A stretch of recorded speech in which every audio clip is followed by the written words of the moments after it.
all the Epstein files. said, Impeach, go, run. convict, Then I remove. heard someone yell, help, in the direction of... I told you they don't want me to play it. the shooting. But I didn't see who yelled help. I don't know if it was the individual who was shot or someone yelling for help for the individual. We're on 17th Street Northwest. So I knew I wanted to like research later. So I asked the Uber driver, what's the cross street? But he didn't know. And I was just going to go to the dry cleaners. And then the guards, I don't know if they're guards, Secret Service, but their uniform that definitely looked government level said you have to turn around. You have to turn around. And that was around it sounds like a skit. See, compared to where we are now, right, using this as our place, where were you approximately when you heard these shots? That's the thing. I never paid attention. She don't even know where she was. Turning on to 17th Street. Okay. How she don't know where she was? Oh my God. We're down the street, turning onto this street. We were so close. I can't, y'all. She don't even know where she was. The shooting had just happened in the road. They had just, like, they were still letting people through. But by the time they got to us, they said, you have to turn around. When you saw those people running, what went through your mind? The children. They were little children. And it's such a beautiful day. You know, that's the first thing I thought about. Like, who would do this? It's getting ready to be the holiday. Trump. And so many children. They just weren't on release the Epstein file. Both sides of the road. Little children running. When you heard those pops, as you described, did you immediately think it was a shooting? No. I'm originally from Connecticut. I only came to D.C. for Howard University. I'm from the suburbs. Like, I've never been so close to anything like this. I didn't know there were gunshots. All I know, I heard boom, boom, 2 times. Who ain't never heard gunshots? For your time. I really appreciate it. Kira, if you will indulge me here, I'm also going to bring in Chris Plater, who's been behind the camera for all of this coverage here.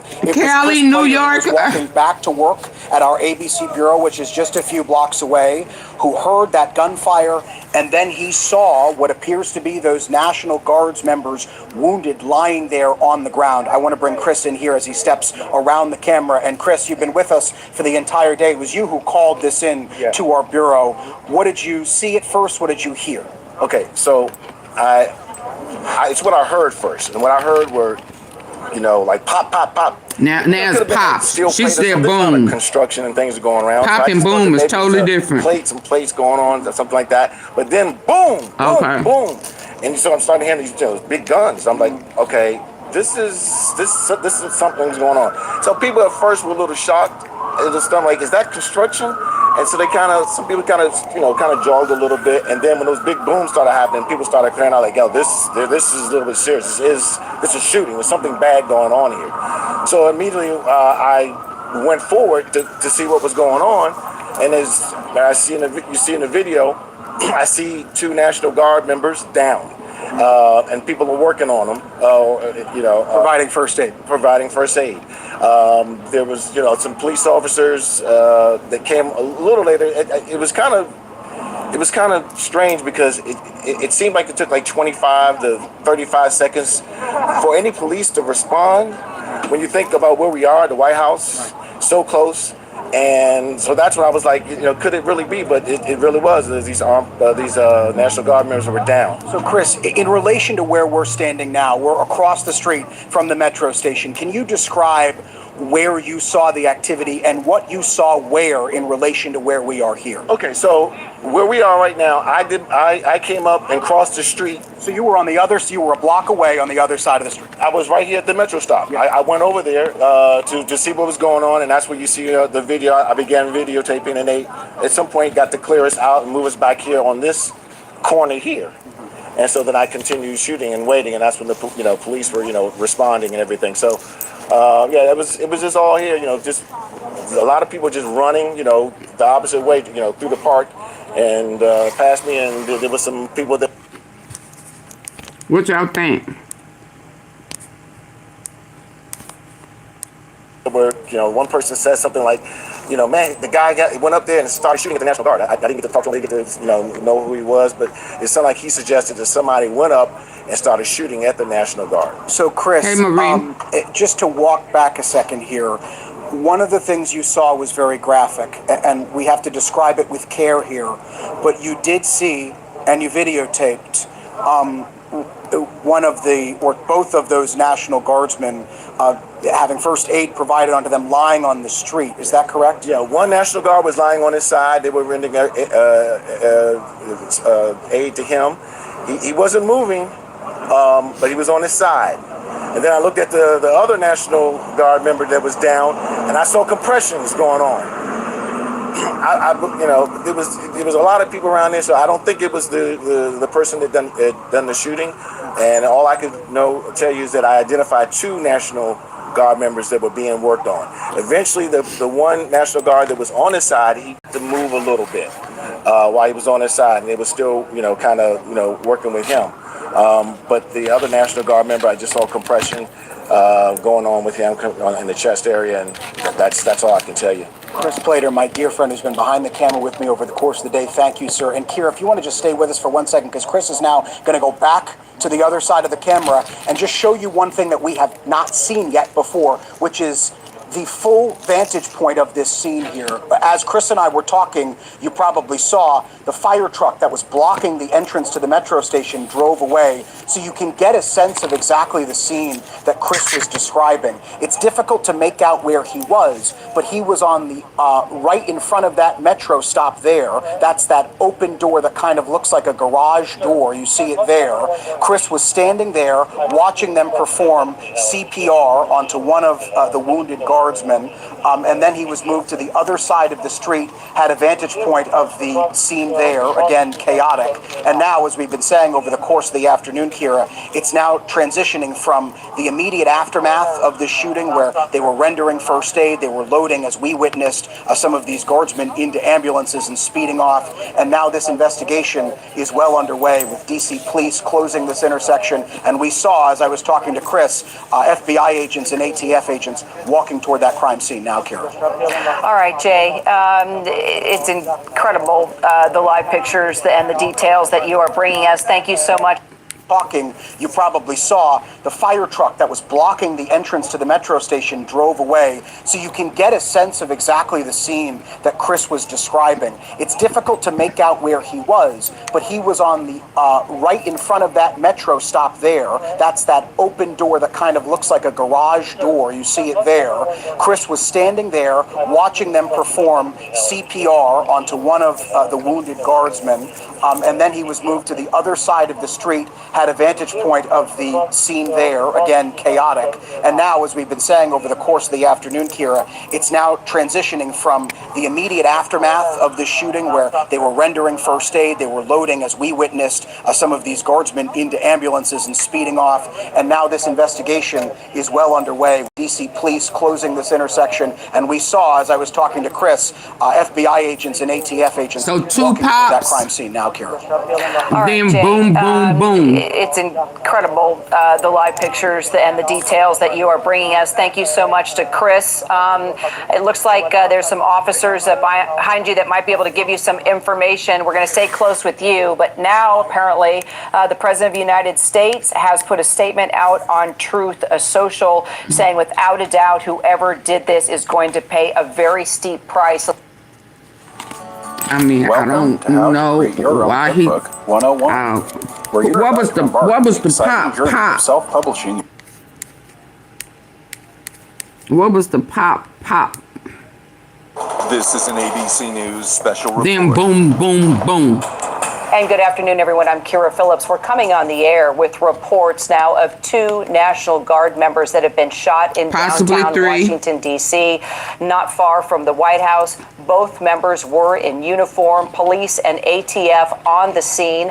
A police official telling us that a suspect is down. President Trump deploying the National Guard in August, as you may remember, was part of his effort to crack down on violent crime, as we're seeing play out right now on the streets of D.C. Let's get right to our Jay O'Brien. He's there at the scene.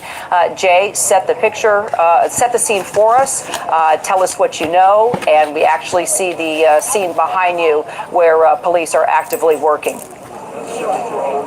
Yeah, Kira, a chaotic and SSB. tragic scene here. As you can see, more law enforcement arriving. The scene seems to be congregated around the Farragut West Metro Station. There at the end of the block, just beyond that fire truck. We have seen National Guard in recent months stage at these metro stations as part of a larger public safety operation. And as you can see, we see a number of National Guardsmen who have also arrived here. Yeah, in fact, please hit the like button. A few blocks away, as we were running here. Double tap the face of your screen if you're using your phone. Get the likes up. National Guard who were sprinting here on their cell phones trying to get a sense of what was going on. We saw one apparent victim, someone in National Guard fatigues, being worked on by EMS and other law enforcement. Yeah, but I think this may be a ploy to keep to say that there's a need for them.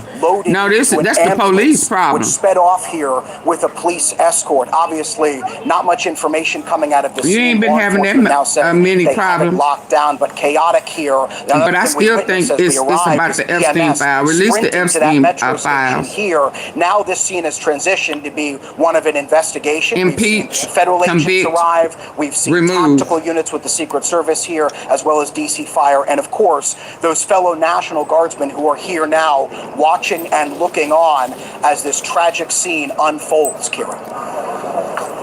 Okay, and I'm continuing to get in new details now, Jay. First of all, this is just heartbreaking. It's Thanksgiving week.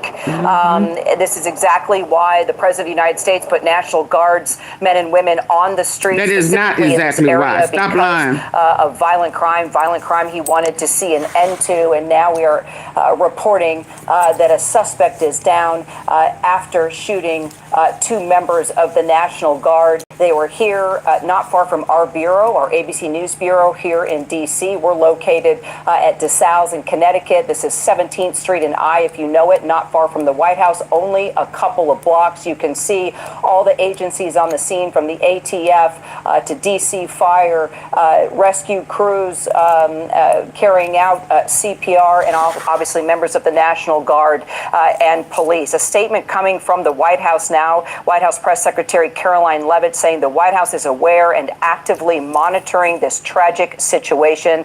The president has been briefed. Secretary Kristi Noem, DHS Secretary, saying, please join me in praying for the two National Guardsmen who were just shot moments ago in Washington, D.C. Let's get straight to our Chief Justice Correspondent, Pierre Thomas. Pierre, can you tell us anything about the conditions of those two members of the National Guard that have been shot?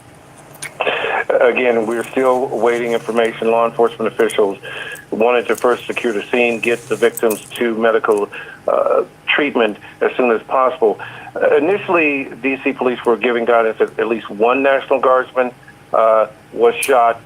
We've now heard from a second D.C. police official who said membership. Hey, 11 months. That's what's up. That official also. Thank you, Kane Life, for all your support. With another D.C. police official. Y'all happy early Thanksgiving. I don't know if that suspect was injured or how badly. Again, D.C. police are getting assistance from Secret Service, other federal agencies to secure the scene. And obviously, what I was told is that at 2:20 p.m., there was an active shooter incident at the entrance of that metro stop. Apparently, the National Guard was there. It's unclear if it was a robbery. It's unclear if they were targeted. Again, a lot of information officials are trying to glean to get specifics, but obviously the main priority was getting assistance to the victims who were injured. Crime in D.C. had been going down in recent months, but suffice it to say, gun violence in this country is chronic, and so even when there is improvement, there are always people, unfortunately, who have weapons and are willing to use them. This is a situation, obviously, because of the location near the White House. We're being told that the White House, for at least a period, was put on lockdown as they try to assess the situation. Again, bevy of law enforcement officials there. I've seen those National Guardsmen often on my walk to the metro. They were there, to support D.C. police. Again, they're not law enforcement officials, but they were definitely put in a position today where it was a very tragic circumstance. Thank you. Are you researching dental implants? There's a lot of dental offices that'll talk about doing their teeth in the day Indeed, tragic circumstance just a day before Thanksgiving. And Pierre, just to reiterate, the president has been briefed. We have heard from White House Press Secretary Caroline Leavitt that not only has the president been briefed, but also that the White House is on lockdown. Also, DHS Secretary Kristi Noem saying, please join me in praying for the 2 National Guardsmen who were just shot moments ago in Washington, D.C.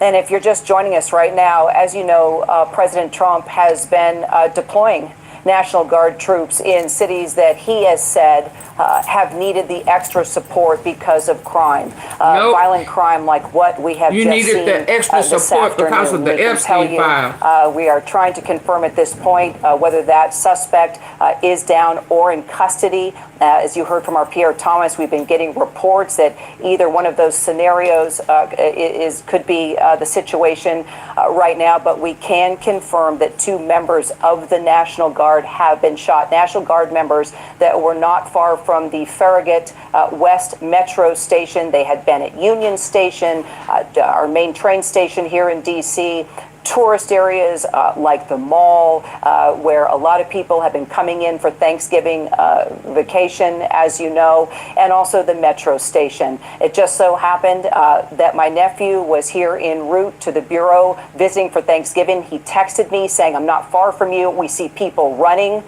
We see officers in the ready position, guns down, trying to move people away from the scene, and then the yellow tape started to go up. And now we know it's a breaking news situation. 2 members of the National Guard shot. Chief Investigative Correspondent